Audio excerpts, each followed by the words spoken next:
I've spent more than 25 years working on my own personal development. By fasts, mountain summits, endurance challenges, and years of philosophical study.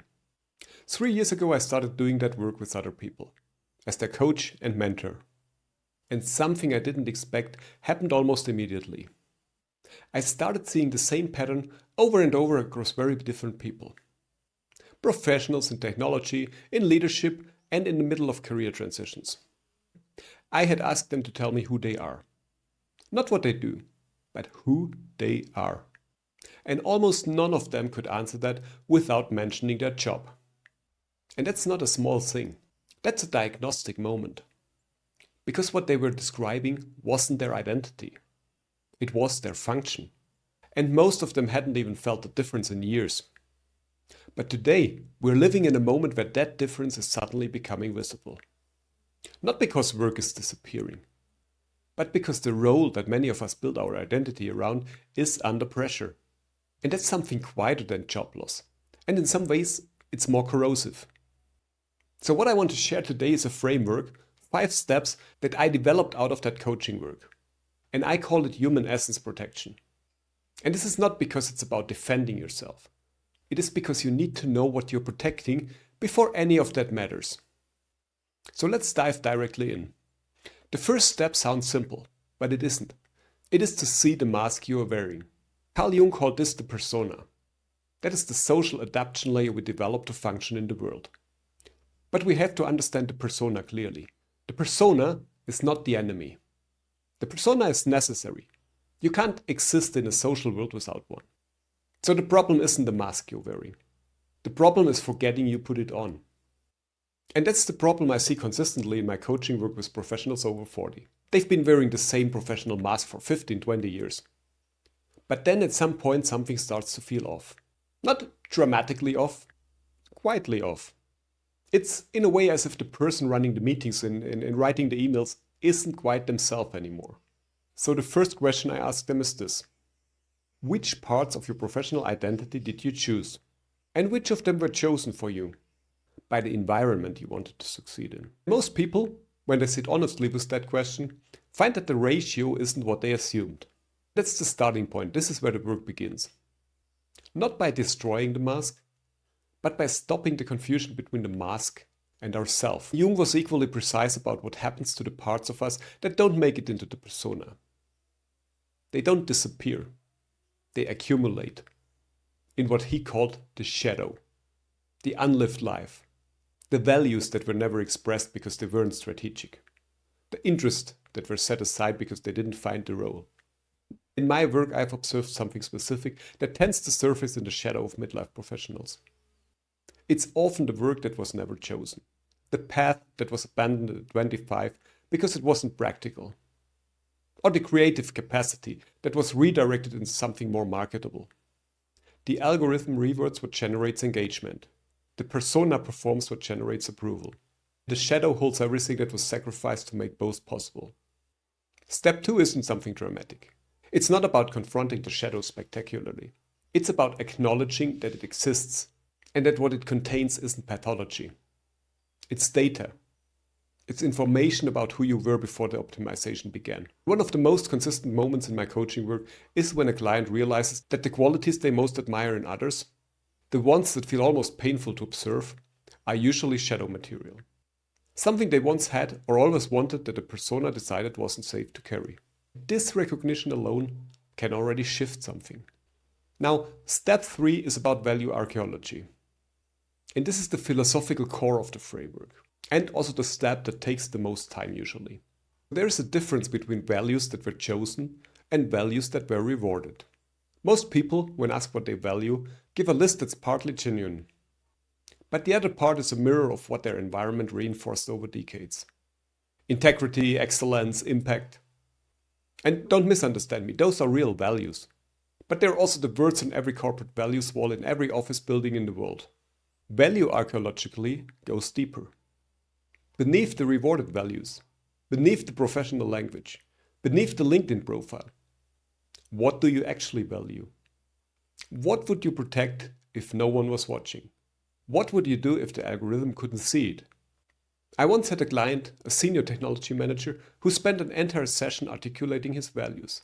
He was eloquent, thoughtful, and deeply reflective. And everything he said fit perfectly onto his job description. So at the end of the session, I asked him, "Is there anything you value that your company wouldn't benefit from?" Then he went quiet for quite some time. But that silence was the beginning of the real work. Here is now where the AI context becomes relevant. Not as a threat, but as a mirror. Because the algorithm is extraordinarily good at showing you what you've engaged with, what you've reacted to, and what you've clicked. It builds a model from you, from your behavior. That model isn't wrong, but it's also not complete. It just captures your persona. It cannot capture what the persona suppressed. And if you don't do this archaeologically yourself, you will end up with a version of yourself that's optimized for engagement, not for authenticity. And human essence protection at this step means doing the archaeology yourself, before the algorithm does it for you. Jung used the word individuation for the lifelong process of becoming who you actually are. Not who you should be, not who the market rewards, who you are. In the fullest and most integrated sense of that word. Let me be clear about something. Individuation is not a goal. It's also not a weekend retreat or a personality test or a one-time audit. It's deliberate practice. It can be a daily or a weekly orientation toward the authentic self, maintained against the constant pressure of the persona and the environment that shaped it. In my own practice, I have found that the authentic self surfaces under specific conditions, especially during long-distance running or multi-day fasts, when the professional identity falls away completely and only the person remains. These are conditions under which the mask becomes unnecessary, because there's no audience to perform for. Now, that doesn't mean you have to become a runner, but you have to do something that brings you in this mental state. And for the professionals I work with, individuation practice looks different for each person. But the structure is always consistent. Identify the conditions under which you feel most like yourself. Not most competent and not most impressive, most like yourself. And then you build those conditions into your life with the same intentionality you bring to your professional commitments. And Jung was clear, individuation is not a retreat from the world. It's the prerequisite for genuine contribution to it. Because you can't offer anything real to others if you haven't yet become real to yourself. Now, step 4 is actually building a bridge. Because becoming real to yourself is only half of it. The other half is staying that way. Because the pressure to drift back doesn't stop. You have to build habits to stay on track. That brings us to step 5, essence anchoring. This step is the most structural, and in some ways the most important. Because the work of the previous 4 steps is not permanent. The persona doesn't dissolve. The algorithm doesn't stop. The professional environment doesn't become less demanding. Whatever clarity is found through value archaeology and individuation practice is subject to constant erosion. Not through a dramatic crisis, but through the ordinary accumulation of days where the persona is more useful than the self. Essence anchoring is about creating structural conditions for sustained authenticity. Not willpower, structure. That means practices that regularly return you to your authentic self, before the drift becomes a crisis. Like having relationships with people who know you outside your professional role, who would notice if you disappeared into the persona and would say something. Making commitments that don't depend on professional approval. These are things you do because they matter to you, not because they are strategic. One of the most striking moments in my coaching work was when a client looked at his LinkedIn profile, and it was one he had built with considerable effort, and said quietly that it described a stranger. Someone optimized for professional approval, someone who had made all the right moves. Someone he didn't quite recognize. But that moment of recognition isn't the end of the work. It's the beginning of the anchoring. Because once you can see the gap between persona and self, the question becomes, what will you do to keep that gap visible? What structures will you build to make the authentic self harder to lose? And that's it. That's the framework. 5 steps, not a checklist, but a practice. Persona recognition, shadow acknowledgement, value archaeology, individuation practice, essence anchoring. 25 years of personal development experience and 3 years of working with professionals in the middle of their careers have shown me one thing with some consistency. The people who navigate the AI age with the most clarity are not the ones who adapted fastest. They are the ones who knew, with some precision, what they wanted to protect. Human essence protection is not a defensive posture. It's the prerequisite for everything that comes after. For the work that's genuinely yours. For the contribution only you can make.